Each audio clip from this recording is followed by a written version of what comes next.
Hello everyone and welcome back to another AFK journey video. In this video we're going to be going through all the top teams for the Orson Dream Realm boss, and there are a lot of them. So we're going to go through them at times 2 speed watching the replays. We're going to lead it off with the overall top performing team for today, which got a bit over 90% of the boss's health. And that is the Talene team. Talene, even though you would think wouldn't be great in Orson because he keeps knocking down your allies, she still is one of the best options, and she can recover from the knockdown, especially because she has the resonating spell in here. She can charge her energy back up faster, and also the resonating spell gives her an attack buff when she casts her ultimate for the first 6 seconds. So that is why it's strong. Rainier here to position swap the Talene, give her some more attack buffs from his skills as well as his charms. Mikola here to buff up hopefully your whole team with the haste buff. Like all three are getting buffed right now, the Mikola, Lily May, and the Talene. So the boss is going to knock down your team, but Talene will just charge back up her energy and begin casting again. And that's a major problem. Like, I mean, if Talene could continuously cast and was not being knocked down, then I'm pretty sure even today people could defeat the epic difficulty of the Orson boss. But unfortunately, that is not the case. Orson will always knock down your team. There's nothing you can do about it.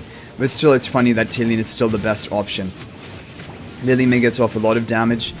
Also, she can use Rainstorm Ballet like at the perfect time to dodge the knockdown, which is really good.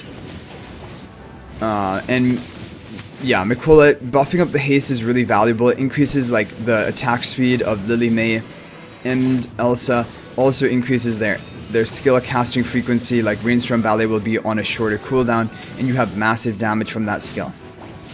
And of course, the Honor Arena gives attack buff to the team because they're in control of it.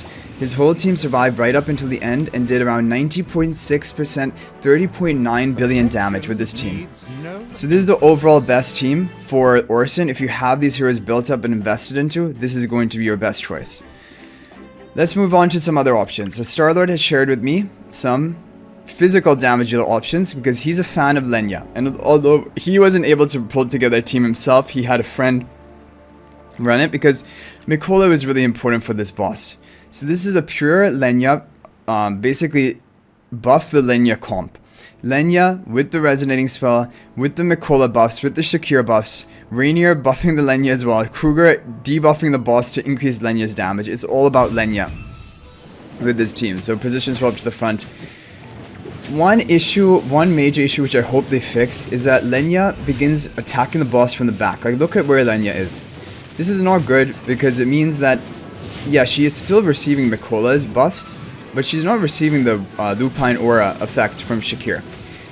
And now, did you just notice that? The boss stacked up to full 5 Fury stacks. You can see because of these like circles with the triangles on them, those are his Fury stacks. But he stacked up to it and then he unleashed that massive attack. Now, the attack doesn't kill you, you're not worried about that, but the problem is, the longer the boss is at the higher Fury stacks, like right now, full Fury stacks, your damage output is so low. Look at the damage meter, it's hardly moving. And so, this is kind of the problem with Lenya. She is not as effective at Elsa at reducing the Fury stacks and interrupting the boss. So, that is a problem. And that means that because Lenya had so many stuns in her kit, I thought she was actually going to be the best one for reducing Fury stacks to the boss, but Elsa is just better by quite a bit. So that makes Lenya weaker. Like if Lenya were as effective at Elsa at reducing Fury stacks, this team could have competed with the Talene team. Even as it was, he got over 84% of the boss's health, which is a really good score. Like the team that I'm going to show you that I'm running, my best score is 84.5%. So this is like kind of the second tier team after the Talene team, along with the team that I'm going to show you from my own account. That is one option. Another option is using Sinbad, if you happen to have Sinbad as well. Now this is difficult because you need a well built up and also look at this. I mean, like no one's going to have 6-star Sinbad and Lenya, but either way, this is some option if you have maybe both of them Supreme Plus and you want to try running this, and it is with the Great Sword spell. But the Great Sword spell, the new artifact which was given to us today, we thought it was going to be good for these heroes, but it just isn't good enough, and I'll explain that. But yeah, so they're going to be Position swapping the Lenya into the front here. Mikola going to be buffing up everyone. Sinbad applying the debuffs onto the boss, as you can see above his head. And Sinbad also contributes a good amount of physical damage. Now the problem with the Greatsword spell, well, here it's activating a lot, like if you take a look at it. But when the boss begins to have Fury, now look how slowly the Greatsword spell is charging up. So what the Greatsword spell does is after you deal 750% of attack damage or team attack damage to the boss, physical damage, then it will trigger the Greatsword spell effect, and the activation will cause a damage effect and then also a reduction of defense by up to 50% reduction to then increase your future physical damage. So that is good, but it just is not good enough. Even though it was triggering a lot in that fight, and we had Kruger to also have physical defense debuffs, still, the team barely didn't even get to 84% of the boss's health, and it is like with a maxed out, fully invested Sinbad and Lenya. So Sinbad is not best here. If you're even going to go for, I mean, he doesn't have charms, but still, I don't think that's going to make that big of a difference. If you're going to go for Lenya, just go for the pure Lenya team with the resonating spell and Shakira and Mikola. That would be better. The Sinbad team is probably not the best choice, but I just wanted to throw it in there. It is making use of the Great Sword spell, but it shows you that, at least for this boss, the Great Sword spell is nothing special. And we're suspecting probably... The thing is, the other artifacts we have are just really strong. Okay, there's still a lot of teams left to show you. So this is my overall top performing team. And credit for this team goes to Foreseen Yasuo from the AFK Analytica Discord. So you have Shakira Mikola to buff up, and you have Odie being position swapped to the front, and he remains in the front position. So Lupine's aura from Shakira, if you have Shakira plus 10 exclusive equipment, that will give attack buff to the Odie. Mikola going to be buffing up Odie. Elsa as well, hopefully going to be buffed up by at least Mikola, maybe also Shakira, Lupine's aura, and Elsa is here for the interruption. Keep interrupting the boss, preventing him from stacking up his fury. We can watch the replay. And, yeah, but look at this. So the boss has 4 fury stacks right now. Elsa is going to be like, nope, we're going to take those fury stacks away from you. Up to 3, back down to 2, down to 1. And this is really important because each fury stack he has, depending on his level, at the maximum level, each Fury stack gives him 16% damage reduction. So with 5 Fury stacks, that's 80% damage reduction, which means you're only dealing 20% of your original damage. But if you can always keep him stacked, or like remove the Fury stacks, you're going to be dealing 100% of your total damage. So that is why Alsa is just really important for this team. And, you know, I think you could try using Elsa, even if she's not at Mythic Plus, for example, even if she's at a lower Ascension tier, because I think she should work. The only thing that would be a problem is that maybe she would die too easily, because like even right there, she almost died, and like we have a Supreme Plus Elsa. But even if she died there, she would have survived. It's long enough, you know, she survived for long enough to get a lot of use for your team, and then even if she goes down there, not a big issue. But this is going to be a great team for you to run as well, and this had the most consistent results for me. I'm going to show you another option with Lily May, if for example you want to try it, although that team didn't do quite as well, and also it's kind of inconsistent. It needs a lot of RNG to get a good run. But yeah, I did more testing because I want to show you some other teams. So the maximum score I got for this was 28.699 million. So 28.699 billion damage. And this is the formation. Lily May and Elsa. So basically no Shakira, but you have Lily May in here. Tide Call spell, because Elsa is casting her ultimate so frequently that the Tide Call spell ended up doing better. And also Tide Call spell can increase your damage dealt to the boss after activating the effect.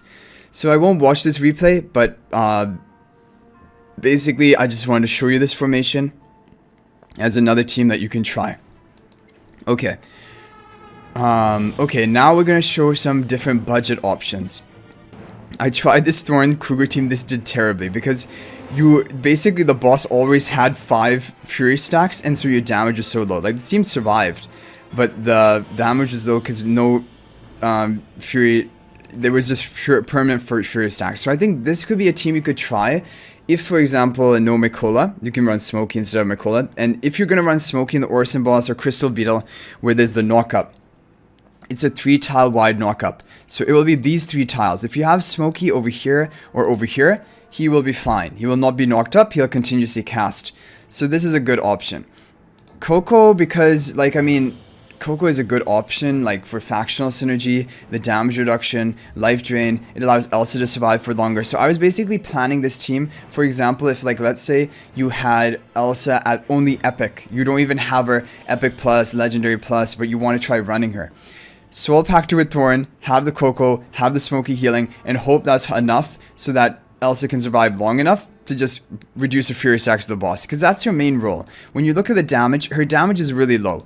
So even if you have her at a lower ascension, you don't care about that for the damage perspective. You just want her to survive and continuously cast her ultimate to interrupt the boss, or basically it doesn't interrupt him, but it reduces his Fury stacks. And even if you don't have her at Mythic Plus, it still has only 500 energy to cast your ultimate. So Mythic Plus plus 5 exclusive equipment will go down to 400 energy. So of course that is a big upgrade, but you can make it work before that if you need to. And Odie deals the most damage. A lot of people have Odie. So I think this is a really good budget option to run. And this is what I would recommend. We managed to get 24.5 billion with that, which is not, it's a pretty good score to be honest, but my Elsa obviously is also fully built up. And then finally, one final team you can try is going to be this one. So let's say you want to try the same team, but you do not have, you don't have Elsa. Well, you have Lily May, you have Odie, you have Shakir, you have Rainier at Mythic Plus. You can try this team, but this team ended up doing even worse than the Elsa team, for example. And the Elsa team, we took out Rainier Mythic Plus, we took out Shakir. Basically, we had a much more budget, like free-to-play version, just running Elsa here. And I want to see, I think this could work even if you had like low ascension Elsa. So I think this is probably the team I would recommend the most. So let's just watch the replay, because I think this is a team that, for budget people without a Rainier at Mythic Plus, I think this is a really good option. Okay, so watch the Fury stacks of the boss. He was up to 4, now down to 3 thanks to Elsa. And it's all Elsa. If Elsa were not here, the boss would get to full 5 Fury stacks, and he would remain there for a long time. So Elsa is the MVP of Orson. I thought Lenya would be the MVP, and that Elsa would be like a second best option, but it's the reverse. Elsa is the MVP, and Lenya is the second best option for reducing Fury stacks to the boss. But if you want to run the optimal teams, you're going to have to eventually build up Elsa. And this is why I made that video, how Elsa has risen to dominance in this season, because she really has. She's very useful for Orson, and she's very useful in the Lightbearer double tile comp to stack the ultimates, and she's good with the Tide Call spell. So overall, just a good hero. 16 seconds left. As you can tell, there's no issue for surviving, and that's why I think if you had even a low ascension Elsa, it would work, and she would do the same job, or almost the same job, of reducing Fury stacks to the boss, just at 500 energy threshold rather than 400. 24.5 billion damage, very respectable. And yeah, I think so. This other team that I have here, you could replace Shakir for Mikola, but basically this is the same team as the best team, but like running Koko instead of Elsa. And obviously Koko doesn't replace Elsa, and if we watch the replay, you're gonna see the reason that the damage output from this team is a lot lower is look at the Fury stacks. He's up to 5 Fury stacks, so he has up to 80% damage reduction. And like, look at the progress meter of the damage we're dealing. It's hardly anything, even though I have hard-hitting damage dealers in here. I have the Lupine's Aura buffing up Lily May and Odie. It's just not enough. So then basically what you do with this comp is, you know, you're not going to reduce his Fury stacks, so you're just waiting for him to use his ability and consume all of his Fury stacks, like right now, and then you can begin dealing your damage in that window of opportunity. Like right here, you have the window of opportunity, and look at how fast the damage is piling up, but then when he stacks up his Fury again, you're stuck, because you cannot reduce the Fury. You're just going to have to wait until they're all consumed, and then keep dealing damage. So this is why this team is not as effective, because you have no way of reducing the Fury stacks, and it's always better to try and reduce the Fury if you can. In that last team that we had, where we had the Elsa, that probably with the Thoran, Soul Pact, and Smokey, maybe you could even replace the Elsa for Lenya there, for example. Like a low ascension Lenya. I want to try that. I want to just try it. Thing is, I think Lenya might die. Okay, so let's see. So the team that we were running, and I'm actually really impressed by that team, how it did. Smokey on the side, Koko, and then finally we're gonna have Lenya to try and have a little bit of interruption capabilities. The reason I'm trying this is I want to see is that lower level of ascension, is it possible for your heroes to survive if you run both Koko and Smokey with them. And obviously this is even a worse sort of setup because Lenya is all the way away from Smokey. Smokey can't even heal up the Lenya. Yeah. Oh, I think this probably wouldn't, like, this would work much better with Elsa. It's not working well with Lenya because Lenya doesn't have as many stuns in her kit, I believe, until she is at a higher level of ascension to unlock new abilities. But Elsa, even from like one copy, she would have her stuns. It would just be on 500 energy cast rather than 400 energy. Yeah, so this team is not doing nearly as well as the Elsa team, because Lenya is not as effective, but Lenya survived, and that's kind of what I wanted to prove here, is that even if you use like one copy of Elsa in this team, I think it would survive. So maybe that's all you need to get the interruption. Now I need someone to test it because I have like a belt of Elsa. I can't test it with one copy. But anyway guys, that's gonna be it for this video. Hopefully this was helpful, and good luck using these teams or one of these teams to get a high score for your Orson Dream Run boss. I hope you enjoyed the video. Thank you for watching. If you want to join my AFK Journey Discord server, where we share Dream Realm comps every day, as well as a lot of other things, and you can ask me questions there, you can chat, we have all the different chat rooms for the different game modes. Feel free to join the Discord server. The link to it is in the description of this video and the description of all my videos. But anyway guys, thanks for watching. I hope you enjoyed this video, and until the next one, everyone, peace out for now.